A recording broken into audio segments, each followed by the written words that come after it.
Here I have XIAOMI 12T, and today I'm going to show you how to enable camera watermark on this device. So to do this, firstly you have to open camera, then tap on three stripes here, go to settings, and then go to the watermark.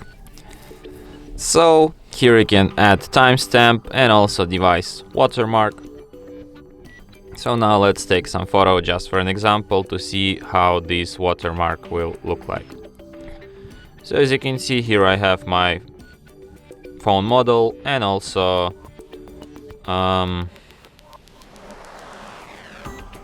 this timestamp and also today's date. And that's it. Thanks for watching. If you find this tutorial useful, don't forget to hit that like button and subscribe to our channel.